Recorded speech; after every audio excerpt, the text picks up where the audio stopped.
Hey YouTube, today I'm going to do a deck profile on my updated Prism deck. So Prisms are actually one of the more competitive builds that were upgraded. They've always been relatively competitive out of all the Bermuda Triangle decks that will run along with duos. But they got a nice upgrade now where I feel like the deck is now even more powerful than it was before. And it's arguably one of the most powerful Bermuda Triangle decks after playtesting all the different ones that I built. So it allows you to run a diverse lineup, and honestly, it's the only Bermuda Triangle deck that I can say, as long as you have the new Vert Stride and the Labrador Stride, it's the only one that can really get away without running Olivia, the Stride Olivia at all. So, but if you have Olivia, that just makes the deck even more powerful. So let's get right into it. So for four Prism Image Vert is a break ride. I'm still running her because she has a very nice combo with the new Stride unit where you have Labrador as the grade 3 in your hand. We'll talk about that later in the game. The other new Prism worth mentioning is, let me pull her over here, is this card. So brand new Prism Garnet. If you don't have Labrador, or even if you do not have Vert, you can run this. It's like dirt cheap, and it has potential to have an ultimate break of +1 drive check. So this combined with Vert plus the new Vert Stride unit is perfectly fine. But if you have the original Labrador, then this is more preferred because I feel like the new Vert, Sunshine Vert with Labrador break riding Vert after you attack with this is kind of like the next stage with Chrono Jet Dragon play. It's actually very strong because it does set it up for you to be able to pull off her effect, and she will have the break ride, so it should be plus 10,000 more, so it should be plus 31,000 with critical. It's really good. Otherwise, if you don't have her, that's fine. Garnet works fine. Even if you don't have Vert, then you can just run Labrador with Garnet. Any combination, but in my opinion, the most powerful combination is the original one. And what's worth noting about this particular deck, out of all my Bermuda Triangle decks, this is the one deck that has really stood the test of time in terms of the two grade 3s. I sort of built the deck back when Break Ride format first started. For those wondering, Vert was the very first English Break Ride. She was released in the summer, I believe it was July of 2013. So this card is literally like 3 years old now, and both of them actually, they came out together in Extra Booster 6. I forgot the name of it, but it was like Dazzling Divas or something. I think it was it, actually, Dazzling Divas. But anyway, I built the deck back then, and then like this grade 3 lineup literally never changed. I never really changed it. Now that Garnet is here, there is alternate grade 3 lineup you can run. You can even try to like tech in, like run all 3 of them if you want to be a purist and just run everything. But in terms of competitive play, I feel like this is the way to go. So that's the grade 3 lineup.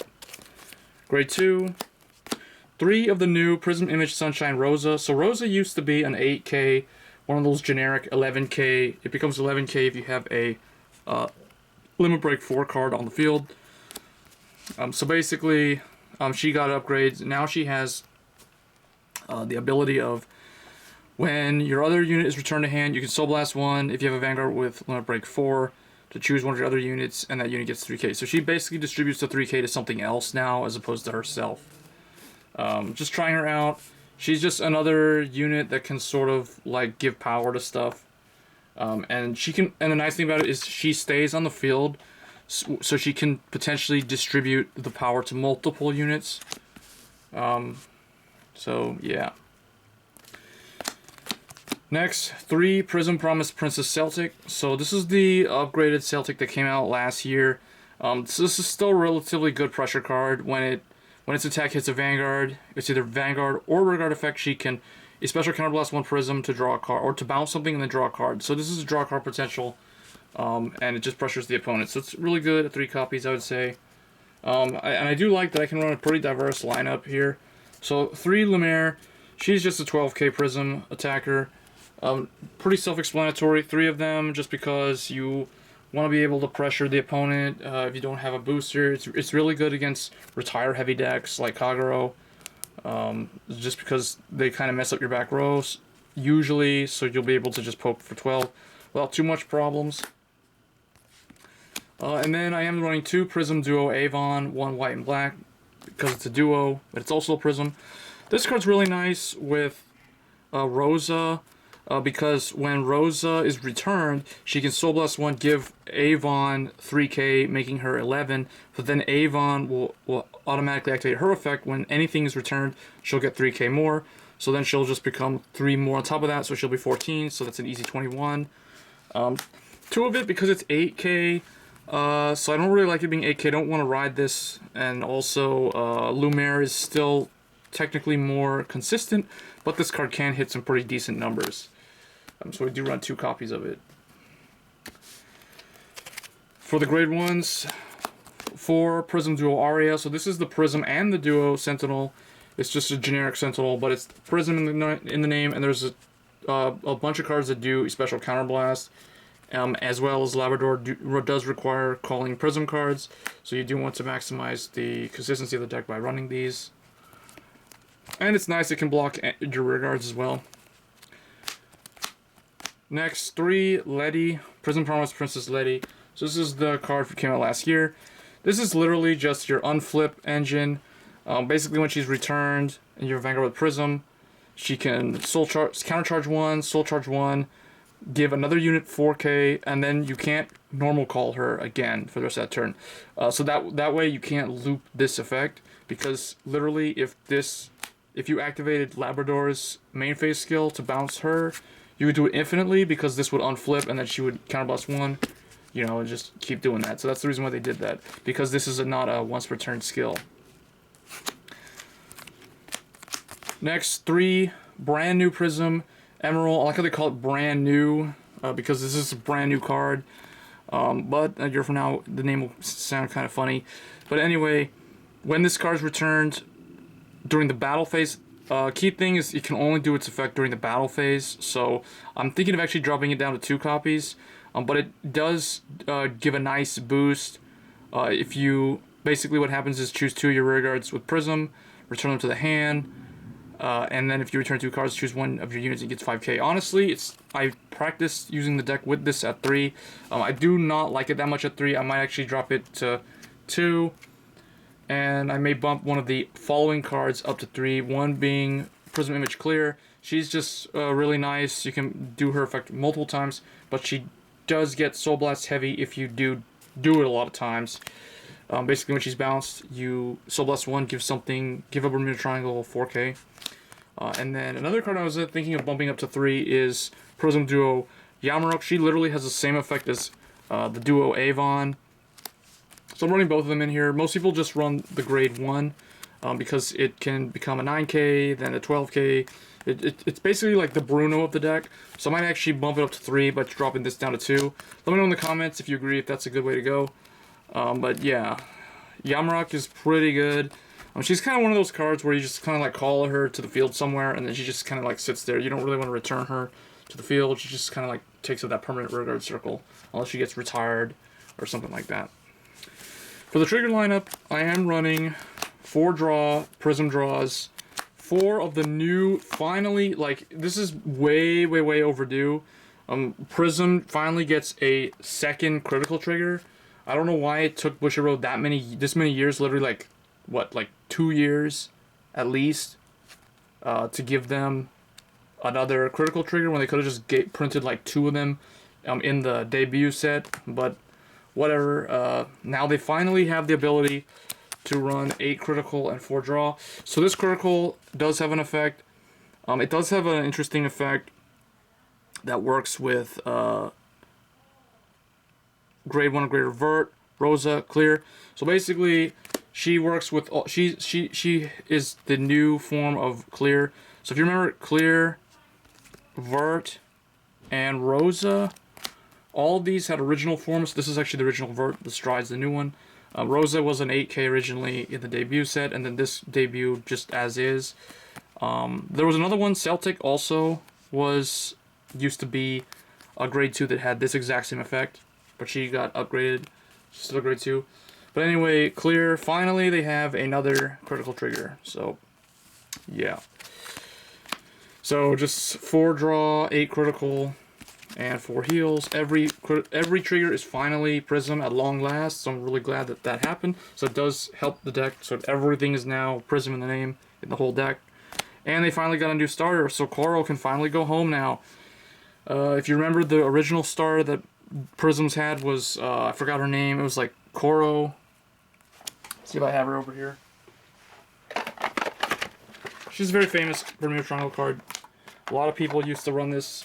Still pretty decent even today, actually.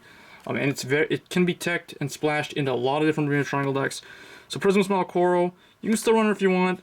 But she kept asking, she always said, oh, can I go home now? Well, Koro, you can finally go home now because there's actually a really good, decent new starter. So brand new Prism Sapphire. The Sparkling Dream will enchant you. So basically, when your grade 3 or greater Prism is placed on V, you can choose one of your other units with Prism in the name and bounce it to your hand. So what I like about her is that she stays on the field. She doesn't go into the soul and like go away and stuff like that. But some of the problems with the deck are resolved with that can help this thing. For example, you have some cards that soul charge, like Letty. So it's not really that big of a deal that you can't like put this in the soul to fuel the soul. It's not really needed. So I do like that Prism starters are starters that don't actually go in the soul. So it's unique. So anyway, guys, that's the main deck. Moving on to the Stride deck. So Stride deck was surprisingly easy to build for me because I did pull 2 of these. So I really just need to get 2 more. And they're, for some reason, when they first came out, they were like really expensive. But then like literally 3 or 4 days later, they dropped so much in price that they became super affordable just to get like 2 more copies. And that's all I really needed to do to complete the whole deck, because I pulled everything else, and everything else was like collected over time. So anyway, for Sunshine Vert, like I was saying earlier, she's the new Stride unit for Prisms, and it doesn't really matter. Ideally, I say it doesn't really matter, but ideally, when you Stride, you want Vert to be the grade 3 that you stride on top of. If you stride on top of Labrador, then it loses some of the effectiveness, but you will still get potentially another twin drive. But the best case scenario is Vert, stride on top of Vert, Sunshine Vert, then she swings. But do keep in mind that it is optimal to stride this when you're at limit break 4. So this is one of the actual key cards in the deck that does. I mean, it's the first stride card, unless like I think Vermilion, or that was a Legion with limit break. Anyway. Yeah, Kaiser Warren didn't have that. So basically, this is the first Stride unit that has Limit Break 4, which is very unique. And one thing I always notice is Bermuda Triangle always seems to be that pioneer clan that always brings in like new things, new mechanics into the game. For example, the keyword Harmony was the first keyword that was introduced into the game a year ago now with the last Bermuda set. So they always are the most forward-thinking. Like usually, I feel like Bushiroad releases the new mechanics in the game. So, like for example, Limit Break, Stride cards are probably going to become a thing. That means maybe Aichi might show up in the show at some point. For those that watch the anime. But anyway, 4 is really nice. She does give you a next stage style play. Literally, you swing with her, and then at the end, you can put her into the G zone face up.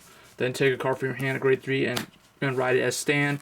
So if you do this play, then you literally break ride. That forces the break ride during the battle phase. It's very nice. Then this card, and also she does bounce things, so you do have the 3 open spaces.